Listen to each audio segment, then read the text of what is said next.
लो बच्चों, तो कैसे हैं आप सभी लोग। मैं हूं आपका सोमानी सर बच्चों, और मैं आप लोगों के लिए लेके आ गया हूं संकर्षण बैच में एनएलएम का फर्स्ट सेशन। तो बेटा देखो, एनएलएम का हम लोग किस तरीके से फॉलो करने वाले हैं। आज हम लोग एकदम बेसिक बेसिक न्यूटन्स के तीनों लॉस देखेंगे और कुछ थोड़ा सा एफपीडी के बारे में हम लोग समझने वाले हैं। अगले सेशन में मैं आप लोगों के लिए लेके आ जाऊंगा बहुत ही बढ़िया घटाओ बढ़ाओ method, that is the constrained motion. ठीक है, तो without any time waste, let's begin with the session. क्या पढ़ना है आज हमें। सबसे पहले जो चीज हमारे सामने आती है वो आती है बेटा Aristotle policy. No, what is this Aristotle policy. भाई देखो, जब लंबे समय से देखते आ रहे थे, एरिस्टोटल ने क्या बोला कि अगर कोई भी चीज मूविंग है तो आपको उसको मूव कराने के लिए एक कंटिन्यूअस फोर्स की जरूरत होती है। भाई न्यूटन ने क्या बोला था वो हम समझेंगे, पर एरिस्टोटल ने क्या बोला था कि for centuries human intuition followed Aristotle's logic, that is a constant continuous force is required to keep a body in uniform motion। पर न्यूटन ने क्या बोला था भाई कि ऐसा तो नहीं होता है। अगर आपको बॉडी का मोशन चेंज करना है तो आपको फोर्स लगाना पड़ेगा, अदरवाइज उस पर कोई भी फोर्स का नीड नहीं है अगर वो कांस्टेंट मोशन कर रहा है। तो एरिस्टोटल का पॉलिसी क्या था। According to Aristotle, constant continuous force is required to keep a body in uniform motion. This is called as Aristotle's policy. ठीक है, तो देखो, सबसे पहले न्यूटन फर्स्ट लॉ के बारे में हमको समझना है। तो भाई न्यूटन फर्स्ट लॉ ने क्या बोला था कि everybody continues its state of rest or of uniform motion in a straight line unless compelled by an external force to change its state। मतलब कि भाई न्यूटन ने गैलीलियो का जो ये मेन था, गैलीलियो लॉ ऑफ इनर्शिया, उसको ही Newton ने थोड़ा सा इनहांस करके बताया। क्या कि अगर कोई भी एक बॉडी चल रही है तो आपको उसको फोर्स लगाने की जरूरत नहीं है। आपको अगर उसका बॉडी का मोशन चेंज करना है, अब अगर आपको उसका इनर्शिया चेंज करना है तो आपको उसको क्या लगाना पड़ेगा, फोर्स लगाना। तो भाई यहां पर एक नई चीज समझ में आती है कि इनर्शिया। अब इनर्शिया क्या होता है उसके बारे में डिटेल में हम लोग चर्चा करने वाले हैं। सबसे पहले Newton first law of motion हमको clear, that every body continues to its state of motion or a state of rest until and unless it is compelled by an external force। ठीक है, इंटरनल फोर्स से कुछ नहीं होता, external force लगाना compulsory है। ठीक है, क्या बोला, the core property that is the inertia. अब इनर्शिया होता क्या है। Inertia is basically the property of mass. भाई आपको मैंने बोला कि आपको एक ट्रक मूव कराना है तो आपको बहुत ज्यादा तक लगानी पड़ेगी, लेकिन मैंने आपको बोला वहीं पे कि एक साइकिल को मूव कराना है तो कौन सी चीज को इजी होगा मूव कराना। साइकिल को आप इजीली एक हाथ से भी मूव करा दें। ट्रक को एक हाथ से करा पाओगे क्या, नहीं। क्यों, क्योंकि ट्रक के पास क्या है, ज्यादा मास है। तो भाई देखो, inertia is the inherent property of a body due to which it opposes any change in its state of rest or of translation motion। समझ में आया बेटा। The metric of inertia, that is mass, is the quantitative numerical measure of a body's inertia। the larger the inertia of the body, the greater its mass। तो भाई हमने inertia को directly किससे relate करा, मास ऑफ द बॉडी से। क्यों करा, क्योंकि भाई हमको एक चीज दिक्कत समझ में आ रही थी कि अगर हमें हेवी बॉडी का मोशन चेंज करना है तो हमको ज्यादा फोर्स का रिक्वायरमेंट था, और एज कंपेयर टू अगर छोटी बॉडी को मूव कराना है तो हम इजीली उसको मूव करा पा रहे। तो इनर्शिया बेसिकली हमने क्या समझा कि भैया ये तो जितना ज्यादा मास उतना ज्यादा इनर्शिया, या फिर जितना ज्यादा इनर्शिया उतना ज्यादा मास। यस और नो एवरीवन। अब देखो, इनर्शिया बेसिकली तीन टाइप का, inertia of rest, inertia of motion, and the third one is the inertia of direction। तो भैया देखो यहाँ पर, जैसे कि मैंने आपको एक एग्जांपल लिखा हुआ है यहाँ पर कि भैया ग्लास के ऊपर आपने एक प्लेट रखी है और उसके ऊपर आपने एक कॉइन रखी है। ठीक है, अब सडनली आप क्या करो, जोर से, एकदम जोर से ऐसा हिट करो तो क्या होगा, प्लेट अलग हो जाएगी। अब कॉइन का क्या होगा, समय। तो भाई जैसे ही आपने यहाँ पर वेलोसिटी दी तो ये स्लाइड हो जाएगी और कॉइन क्या हो जाएगा, इससे कॉन्टेक्ट छोड़ के सीधा किसमें गिरेगा, ग्लास में नीचे गिरेगा। तो देखो, resting state, the sudden jump, gravity takes over. तो भैया जैसे ही ग्रेविटी का फोर्स आ गया नीचे गिर जाएगी। So inertia of rest is the inability of a body to change its state of rest by its. मतलब कि रेस्ट से अगर मोशन में लाना है तो वो खुद से नहीं आ सकता, आपको क्या लगाना पड़ेगा, फोर्स लगाना पड़ेगा उसका रेस्ट का इनर्शिया चेंज करने के। ठीक है, because of the sudden force was applied exclusively to the cardboard, the coin's inertia kept it perfectly in place horizontally without the cardboard support. Gravity takes over.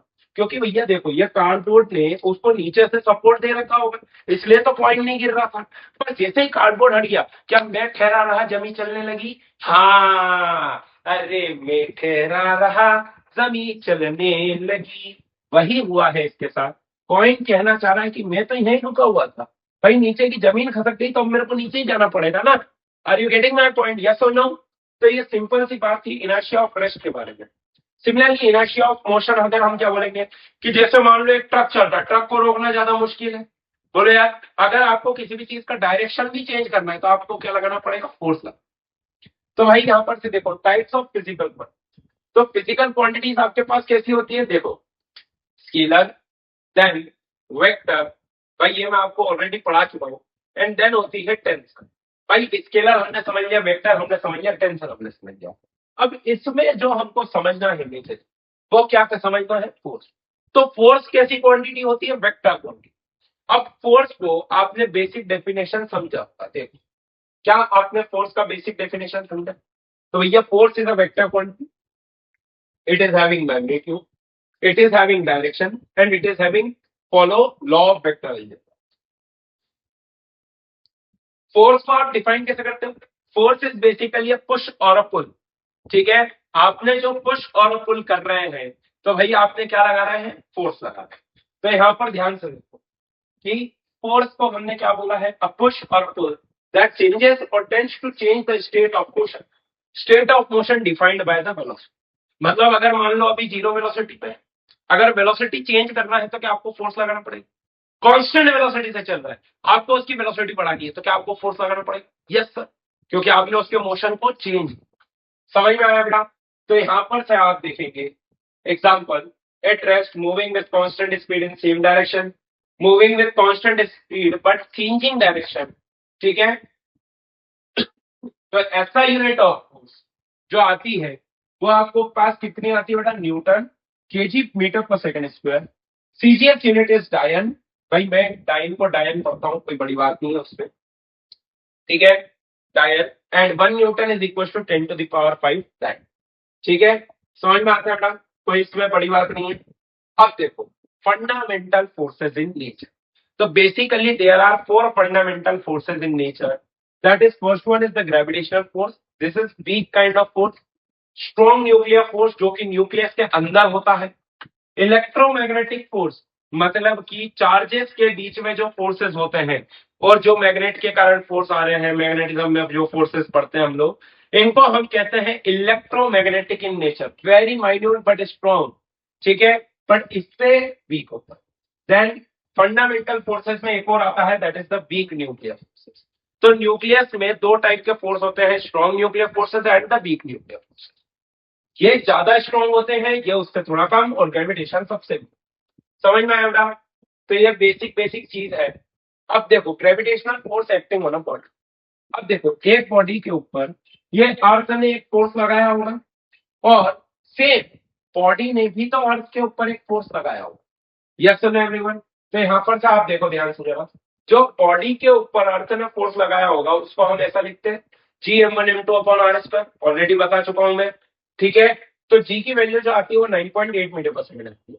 ठीक है, अब यहां पर से देखो फंडामेंटल फोर्सेज इन नेचर में electromagnetic. तो weak forces में आपके पास दो टाइप के होते हैं, that is the normal reaction and the tension. Tension काय में आता है बेटा? स्ट्रिंग में आता है। टेंशन काय में आएगा? देखो नॉर्मल क्या होता है, whenever two surfaces are in contact,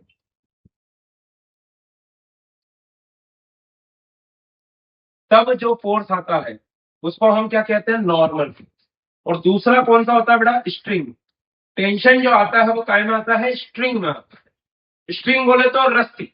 ठीक है, रस्सी के अंदर जो फोर्स आएगा उसको हम टेंशन फोर्स कहते हैं। ठीक है बेटा, कोई बड़ी बात नहीं है, आगे चलते हैं। देखो जैसे कि कॉन्टैक्ट फोर्स। अब आप देखो जैसे कि ये सरफेस पे रखा हुआ है, तो क्या मेरे को एक चीज दिख रही है कि भाई यहाँ पर ये दोनों सरफेस ऐसा जो है यहाँ पर कांटेक्ट में बना, तो ये दोनों सरफेस जो यहाँ पर से ऐसे कांटेक्ट में आ रही है, इसको ही हम क्या बोलते हैं बेटा, कांटेक्ट फोर्स। ठीक है, तो दोनों सरफेस ऐसी फ्लैट कांटेक्ट में, तो अलग अलग डायरेक्शन में आता है। अब नॉर्मल फोर्स कैसा आता है बेटा, always always perpendicular to surface and away from the surface. जो एक नॉर्मल लगाता है वो कैसा लगाता है बेटा, perpendicular to from the surface and away from the surface. Very important, हर जगह पर इसका इस्तेमाल आएगा, अपने को याद है। तो भाई ये देखो, सरफेस के परपेंडिकुलर जो जा रहा है, ये कौन सा फोर्स आएगा, नॉर्मल फोर्स। एक होता है कांटेक्ट फोर्स, तो कांटेक्ट फोर्स दोनों का मिश्रण होता है, ये हम आगे समझेंगे फ्रिक्शन में। अभी क्या पढ़ना है हमको, दैट इज द नॉर्मल। ठीक है, कंपोनेंट क्या होते हैं, parallel to the surface and perpendicular to the surface. Okay, चल देखो आगे चलते हैं हम लोग। अब नॉर्मल फोर्स पे मेरे को डिटेल में चर्चा करनी है, देखना। तो जब मैंने इसको माइक्रोस्कोपिक लेवल पे जाके देखा, जब बहुत गौर से देखा, तो भाई कोई भी सरफेस एकदम परफेक्टली स्मूथ तो होती नहीं। तो ये सरफेस में क्या होते हैं, ऐसे अनइवन शेप्स होते हैं। तो अनइवन शेप्स के अकॉर्डिंग क्या ये N5 ऐसा जा रहा होगा, N6 ऐसा जा रहा होगा। अब इसके अगर मैं दो कंपोनेंट बनाता हूँ बेटा, देखना यहाँ पर ध्यान से देखो। अगर मैंने बोला कि मैंने इसके दो कंपोनेंट बनाए, तो एक ऐसा बनेगा और एक ऐसा बनेगा। Let's say this angle is theta, तो ये बन जाएगा N6 cos थीटा, और इस तरफ आ जाएगा N6 sin थीटा। तो जब आप ऐसे सारे वर्टिकल्स को ऐड कर देते हो, तो हम यहाँ पर से एक नॉर्मल फोर्स बना के निकालते हैं। तो N क्या है, all those forces which were acting, उनका net component in the vertical direction. तो भैया दो कंपोनेंट बनते हैं, एक पैरेलल टू द सरफेस और एक perpendicular to the surface. Parallel to the surface जो आता है उसको जनरली हमने क्या नाम दे दिया है बेटा, फ्रिक्शन। और जो दूसरा वाला है उसको हमने क्या नाम दे दिया, नॉर्मल। ये हमको याद रखना है नॉर्मल के बारे में। ठीक है, अभी हम लोग इस पर चर्चा करने वाले हैं पूरी तरीके से। ठीक है, अब देखो, जैसे भाई मैंने आपको क्या बोला कि जब भी दो सरफेसेस कांटेक्ट में होंगी, तो उनके बीच में क्या लगता है, नॉर्मल। तो जैसे यहाँ पर देखो, ए और बी कांटेक्ट में आ रहा है, तो भैया ए ने बी के ऊपर लगाया होगा और बी ने ए के ऊपर लगाया होगा। तो बी ने ए के ऊपर इस तरफ लगाया होगा, तो ए ने बी के ऊपर इस तरफ लगाया। भाई यहाँ पर हम लोग दो फोर्स के बारे में चर्चा कर रहे हैं, पर ऐसा क्यों हुआ कि दो लेने पड़ रहे हैं। भाई ये भी तो समझ में आना चाहिए ना कि दो क्यों लेने पड़ रहे हैं। तो देखो, इस चीज को समझाया गया था न्यूटन थर्ड लॉ के द्वारा, जो कि मैं आपको अभी आगे समझा। देखो ध्यान से, ये सब कंस्ट्रेंट क्वेश्चन के पार्ट है, आगे हम पूरे डिटेल में इस पे चर्चा करने वाले हैं। तो देखो, नॉर्मल रिएक्शन कब कब लगता है, कैसे कैसे लगता है, उसके बारे में मैंने आपको यहाँ पर डिटेल्स दे रखी है। इसको बढ़िया से बेटा अपनी नोट्स कॉपी में लिखना, स्ट्रॉन्ग पॉइंट्स हैं। ठीक है, acts when two different bodies are in contact, acts perpendicular to the contact surface, acts on two different bodies, acts in two opposite direction and magnitudes are same, acts in such a way that it tries to compress the body. Direction of normal force does not depend on the acceleration of the system. जैसा कि मैंने आपको बोला, ये सिर्फ और सिर्फ कैसा रहेगा, perpendicular to the surface, it does not depend on the acceleration of the system. ठीक है, बहुत बढ़िया। अब देखो, नेक्स्ट हमको पढ़ना है string, that is the tension force. तो यहाँ पर से देखो, स्ट्रिंग बोले तो रस्सी, जिसको हम कैसा मानते हैं, इनएक्सटेंसिबल। मतलब कि वो लंबाई में नहीं बढ़ी होगी, सिर्फ और सिर्फ कितनी रहेगी, जितनी लेंथ है उतनी की उतनी रहेगी, इनएक्सटेंसिबल। अगला, ऑलवेज रिमेन्स टाइट, मतलब रस्सी को ढीला नहीं छोड़ना है। बोलो यार, ये सुनो। और अगला आता है, रस्सी को भी हम लोग कैसा मानने वाले हैं अभी, मासलेस। मास वाली कब आएगी, आगे। ठीक है, वो हम लोग डिटेल में चर्चा करेंगे। तो यहाँ पर से आप देखो कि स्ट्रिंग के अंदर जो फोर्स आता है, उसको ही हमने नाम क्या दिया है बेटा, टेंशन। अब देखो, जब रस्सी टाइट है, when the रस्सी इज टाइट, तो क्या ए और बी के बीच की दूरी बदलने वाली है क्या बेटा, नहीं। जब रस्सी टाइट है तो ए और बी की दूरी कैसी रहेगी, कांस्टेंट। और ए और बी की दूरी कैसी रहेगी, कांस्टेंट। इसको ही हम कहते हैं ऑलवेज रिमेन्स टाइट। ठीक है, तो देखो, D A V equals to constant if the spring is tight, the distance between the 2 points on the spring remains constant. Very good. ठीक है, टेंशन के बारे में समझना होगा। तो देखो, फोर्स है, तो भैया मैग्नीट्यूड आएगा, डायरेक्शन आएगा, ठीक है। और point of application, point of application का मतलब क्या होता है कि जहां पर ये फोर्स एक्ट करता है। समझ में आएगा? अब देखो मैंने आगे लेके चला, ठीक है। तो भैया यहाँ पर से आप देखो tension will be along the string. जैसे कि आप देखो बी के ऊपर टेंशन फोर्स किधर आ रहा है, टूवर्ड्स द स्ट्रिंग। स्ट्रिंग हर समय फोर्स कहां पर लगाएगी, स्ट्रिंग के अलोंग लगाएगी एंड टूवर्ड्स द स्ट्रिंग लगाएगी। मतलब स्ट्रिंग हर समय उसको खींचने की कोशिश करेगी। So that is why it is known as string, that is the tension. String को अगर ब्लॉक के रिस्पेक्ट में देखोगे तो स्ट्रिंग अपनी तरफ खींचेगी, पर ब्लॉक स्ट्रिंग को अपनी तरफ खींचता है। समझ में आया कि नहीं आया? देखो बहुत बढ़िया, बढ़िया से एनिमेशन आप लोगों के लिए लेके आया हूं। तो देखो ये टेंशन इधर, ये टेंशन इधर। अब यहां पर से देखो जब इसको जूम इन करा तो भैया ये हर पॉइंट के बारे में जब चर्चा करेंगे तो T1 इंटू T2, लेकिन मास तो सेम है, तो ये टेंशन और ये टेंशन कैसे हो जाते हैं, सेम। कैसे बाद में प्रूव भी कर दूंगा, कोई बड़ी बात, ठीक है। Tension force is observed in string, the direction of tension is always along the string. मैंने आपको जैसे बताया in the diagram the arrow direction of the shall tension on object by the string, ठीक है। और tension in string is same because it is massless. Mass वाली रस्सी बाद में पढ़ेंगे, अभी नहीं पढ़ना है। समझ में आया कि नहीं आया बोलो बेटा? अब देखो अगली टर्म आती है, that is the most important term towards moment.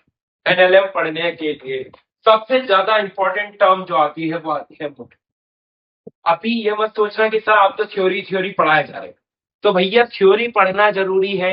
एक बार इसकी पहले थ्योरी पढ़ा रहा हूं बेसिक, ताकि आपको न्यूमेरिकल अच्छे से समझ में आए, ठीक है। ऐसा नहीं है कि अभी मैं करा दूं फिर एक चीज पढ़ाऊं फिर बोलूंगा कि यार बेटा ये आगे बताऊंगा। इसलिए मैं पहले थ्योरी बता रहा हूँ बेसिक बेसिक। हो सकता है कि आपने पढ़ी हुई हो सकता है नहीं भी पढ़ी हो, ठीक है। तो देखो momentum is a quantity possessed by an object by virtue of its mass and motion। मतलब कि मोमेंटम ऐसी क्वांटिटी है जो बॉडी के पास होती है due to its motion and its मास।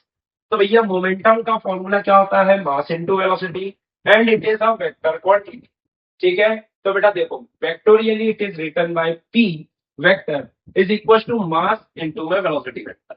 अब मास कैसा होता है, स्केलर होता है, तो मास तो स्केलर इनटू में वेक्टर इज अ वेक्टर। समझ में आया? कोई डॉट प्रोडक्ट वगैरह नहीं है, बिल्कुल भी दिमाग लगाने की कोशिश मत करना उस डायरेक्शन में। तो ये क्या है, मास इनटू में वेलोसिटी, ठीक है। अब आ जाता है हमारे पास मेन काम, that is Newton second law of motion. क्या बोलता है ये बेटा, देखो यहां पर दिया होगा डेफिनेशन।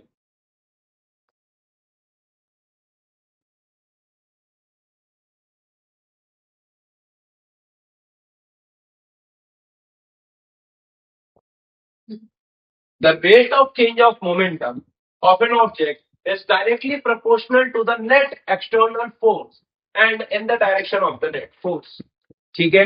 तो भैया यहां पर से क्या मिलता है आपको,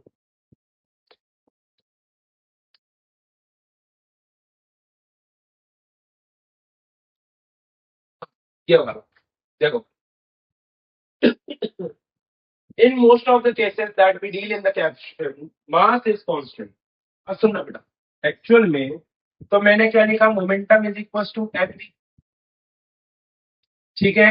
अब फोर्स जो होता है वो क्या होता है, DP by D, that is the rate of change of linear momentum, ठीक है। इक्वल टू क्यों लिख रहा हूं, क्योंकि ये फाइंड किया गया कि के की वैल्यू 1 होती है एक्सपेरिमेंटल, ठीक है बेटा। तो एफ वेक्टर बराबर क्या बनेगा, D by D T of M V vector. तो यहाँ पर ध्यान से देखेंगे एफ वेक्टर बराबर V T M by D T plus में M D V by T.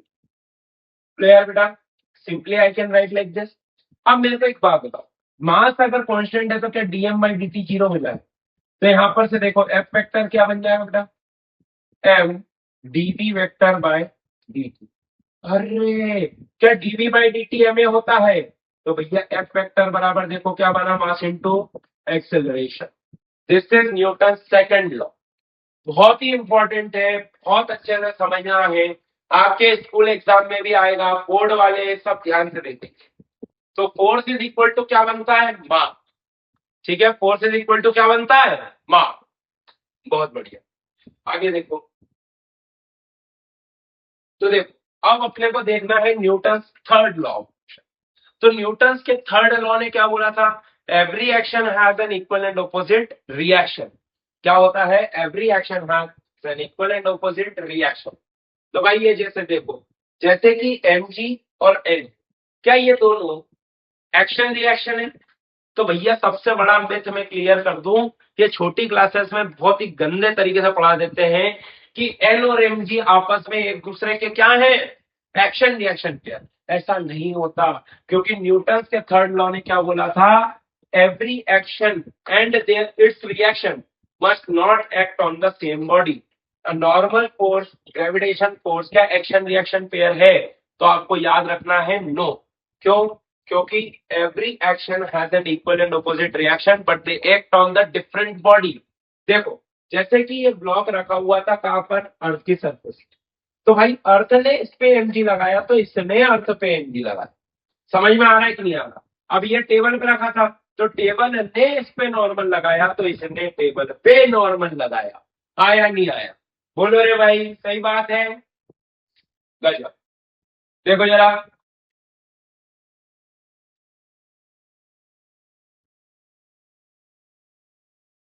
ठीक है, चलो आगे चलते हैं हम लोग। देखो, are not action reaction pair forces. ठीक है, अब देखो ये आपको दे रखा है कि ये एन और ये वाला एन, ये एक्शन रिएक्शन है।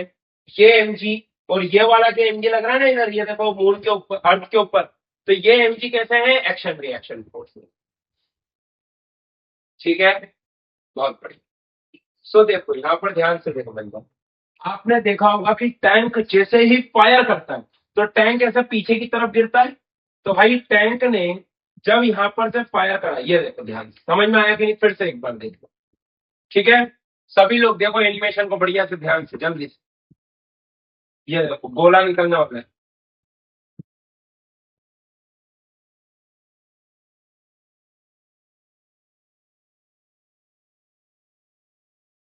देखो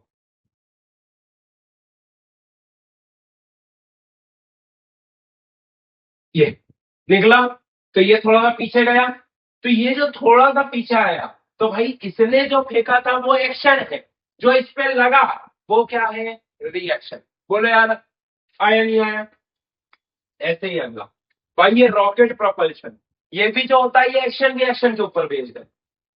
भाई आप समझो कि ये जब यहाँ पर से ऐसा ऊपर जाएगा, तो भाई ये इसके लिए एक्शन है, ये नीचे जो हो रहा है गैस गिरा रहा है ये एक्शन है, तो ये ऊपर जा रहा है वो रिएक्शन है। आया नहीं आया समझ में बेटा, बोलो यार जल्दी से। क्या बात, स्विमिंग में आप ऐसे तैर रहे हो, आप पानी को पीछे धकेलने की कोशिश कर रहे हो, पानी को पीछे धकेला, पानी ने तुमको आगे धकेला। बोलो यार एक्शन रिएक्शन पेयर का समझ में आता है कि नहीं आता है। बहुत ही बढ़िया, शाबाश। तो यहां पर से देखो Newton third law, for two forces to be called an action reaction pair the following conditions must be satisfied. बेटा स्टार मार्क पॉइंट है, कॉपी में लिख लेना, बहुत ही इंपॉर्टेंट है इस चैप्टर को लेकर। देखना जरा ध्यान से, both the forces should B equal in magnitude, होने चाहिए दोनों कैसे, equal, but both the forces should act in opposite direction. अगर एक्शन इधर है तो रिएक्शन इधर आएगा। समझ में आया, बहुत बेसिक एग्जांपल बताता हूं। आज तुम घर पे एक कांच के ग्लास को फेंक देना, जैसे ही फेंकोगे तुम्हारी मम्मी की तरफ से चांटा मिला, तो ये जो ग्लास फेंका ये एक्शन, जो चांटा मिला वो रिएक्शन। आया नहीं आया समझ में, हालांकि नहीं है एक्चुअली, बट मैंने तुमको समझाने के लिए ये चीज बताई। तो ऐसा नहीं है कि दोनों अलग अलग, ठीक है, साथ में एक्ट करते हैं, both the forces should be acting on two different body.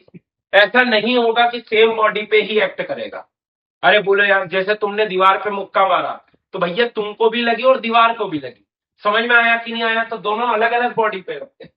और both the forces should B same in nature, मतलब कि अगर एक इलेक्ट्रोमैग्नेटिक नेचर में है तो दूसरा भी कैसा होगा, इलेक्ट्रोमैग्नेटिक इन नेचर। अगर एक तुम्हारा ग्रेविटेशन है तो दूसरा भी कैसा होना चाहिए, ग्रेविटेशनल फोर्स होना चाहिए। बोलो यार बेटा, समझ में आता है कि नहीं आता है, पक्की बात, बहुत बढ़िया, शाबाश।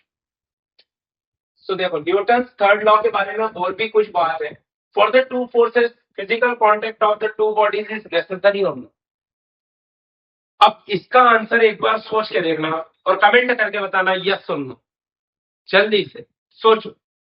बेटा एक चीज बताता है, जैसे कि ये बॉटल हवा में है, तो ये बॉटल के ऊपर ग्रेविटी लग रहा है कि नहीं लग रहा है? बोलो यार, छोड़ दिया तो क्या बॉटल नीचे आई कि नहीं आई? हाँ सर। तो क्या ये तो कांटेक्ट में तो था ही नहीं, तो क्या ग्रेविटी नहीं लग रही थी? बोले लग रही थी।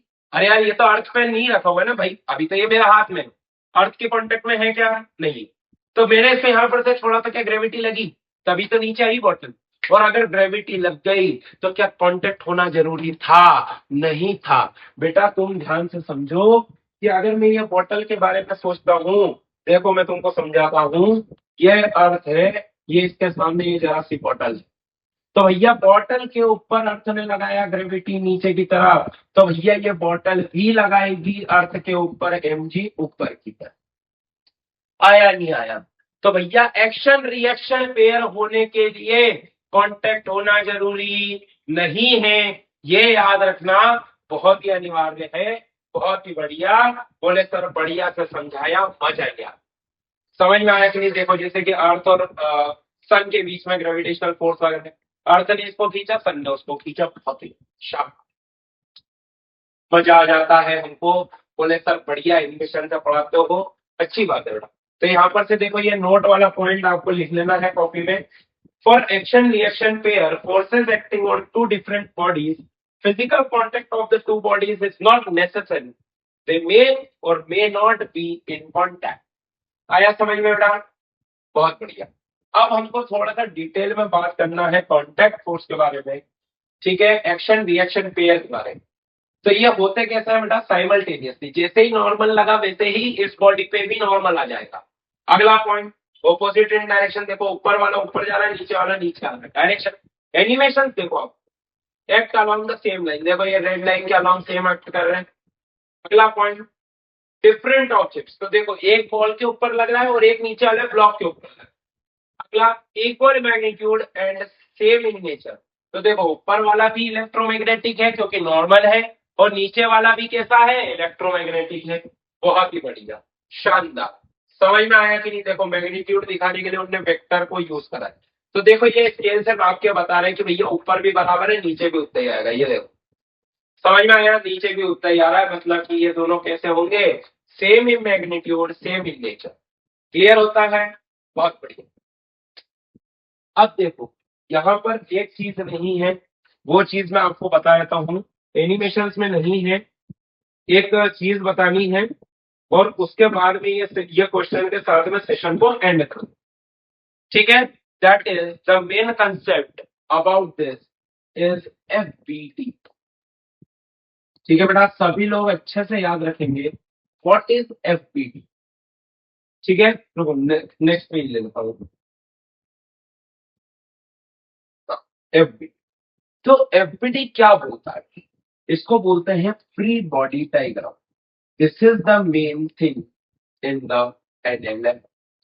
ठीक है, फ्री बॉडी डायग्राम क्या होता है? ये फ्री बॉडी, तो देखो बेटा, सबसे पहली चीज, हमको जिस भी बॉडी को एनालाइज करना है, जिस भी बॉडी के बारे में पूरी चर्चा करना है, उस बॉडी को सबसे आइसोलेट कर, सबसे पहले क्या करना है? Isolate the body.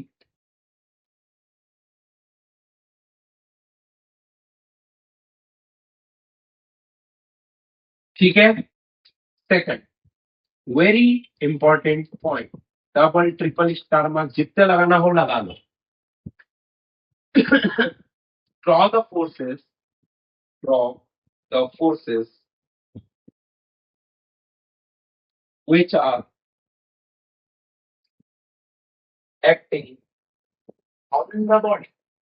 क्या होगा बेटा? वो सारे फोर्सेस बनाने हैं जो बॉडी के ऊपर लग रहे हैं, वो नहीं बनाने जो बॉडी ने लगाए हैं। कौन से बनाने हैं? जो बॉडी के ऊपर लग रहे हैं। बहुत बढ़िया। तीसरा और बहुत ही important point, draw the body in the same orientation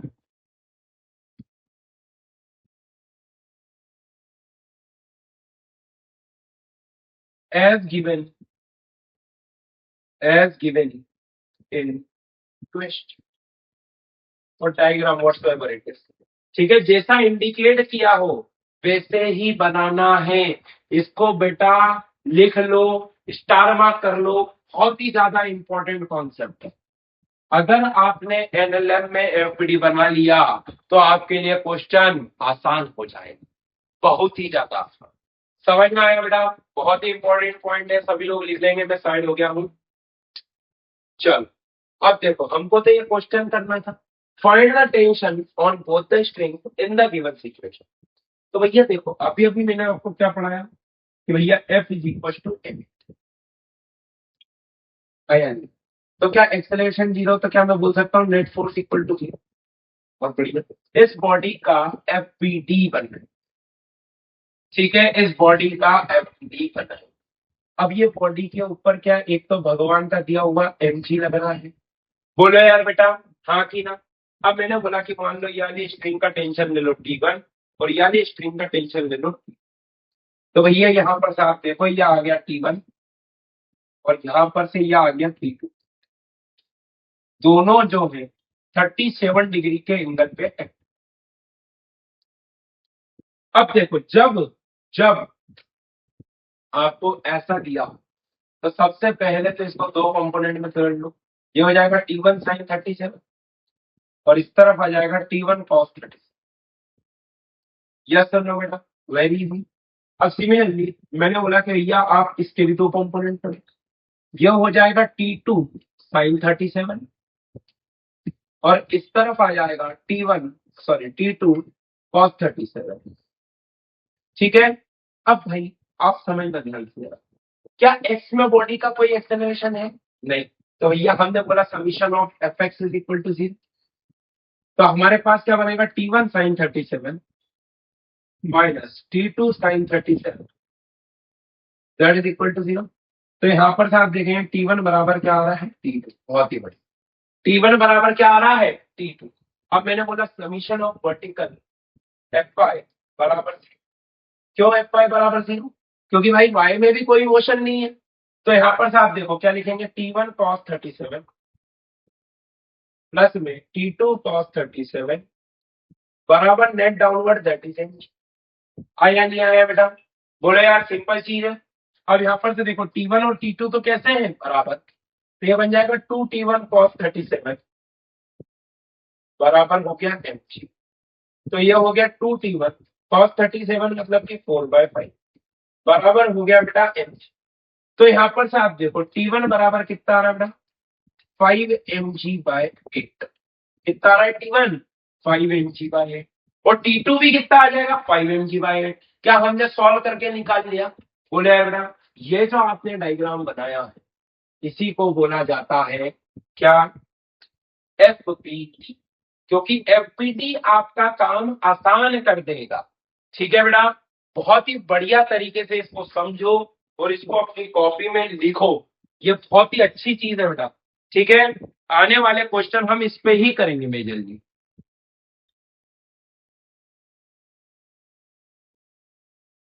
ठीक है बेटा, आगे लेके चलता हूँ मैं आपको। एनिमेशन 5 mg/8 अलग, कोई दिक्कत नहीं। एक और क्वेश्चन, इक्विलिब्रियम। इसी को बोलते हैं इक्विलिब्रियम, जहां पर नेट फोर्स 0 होता है। ठीक है, लास्ट क्वेश्चन है इस सेशन का। ठीक है, फिर इसके आगे का हम लोग नेक्स्ट क्लास में पढ़ेंगे। बढ़िया से मैं आपको सारे क्वेश्चन करूंगा।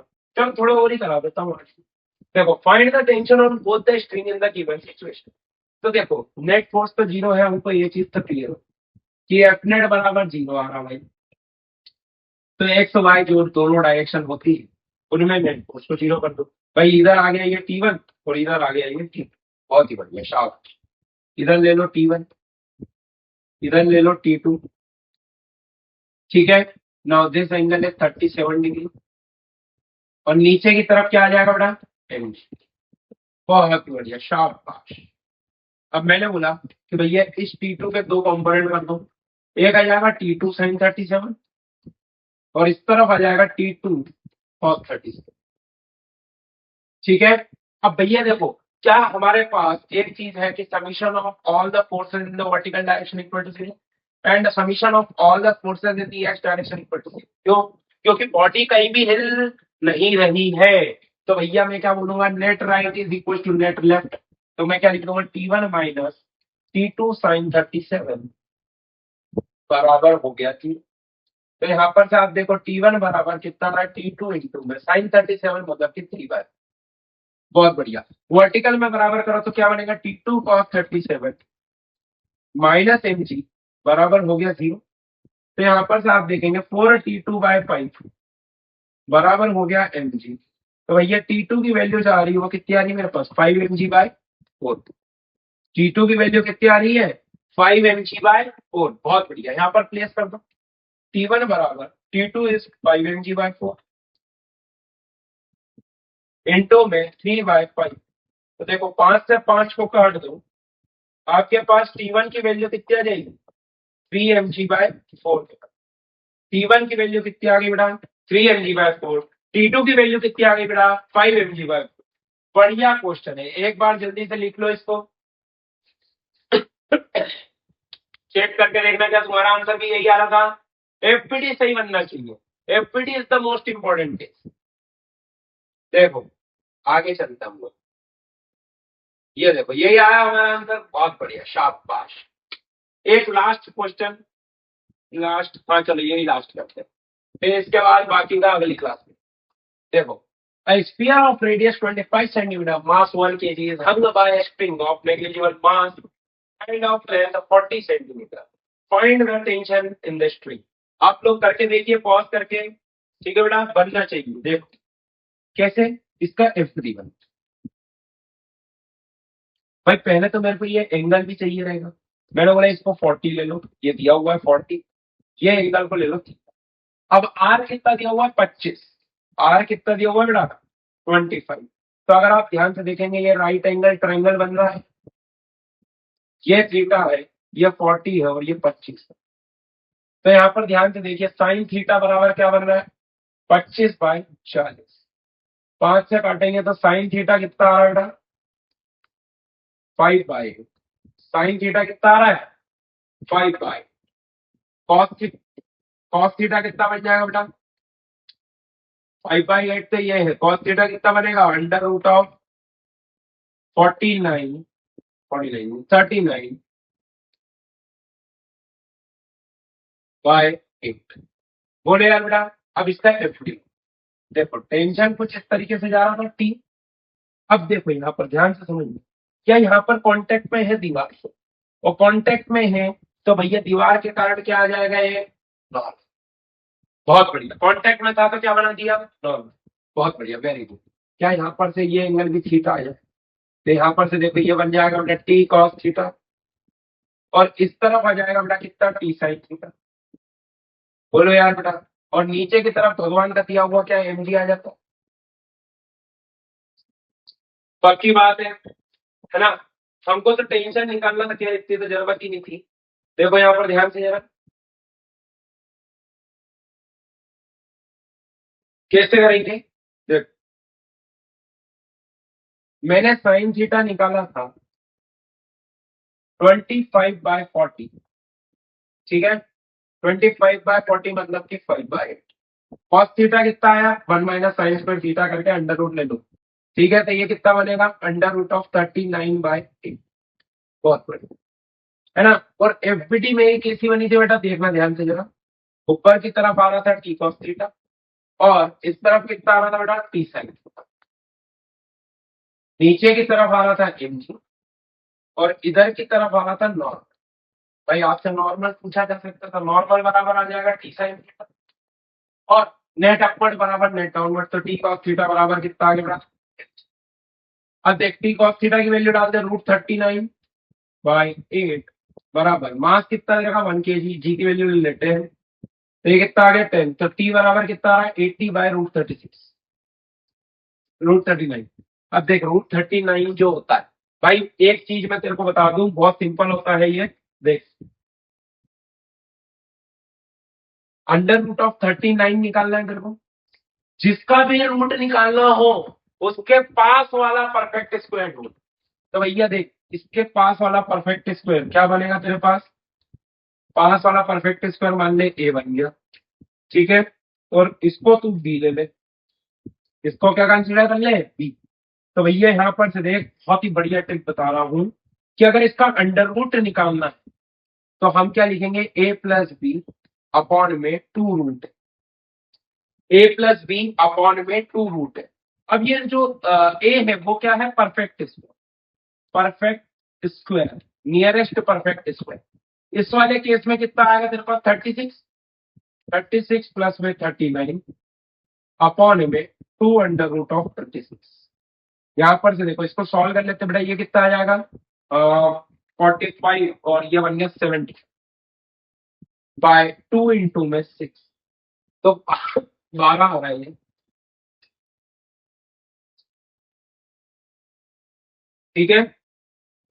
तो भैया यहाँ पर साहब देखो, अंडर रूट 39 कितना आ रहा है, 75 अपॉन में 12, दैट इज 6.25, 6.25 आ रहा।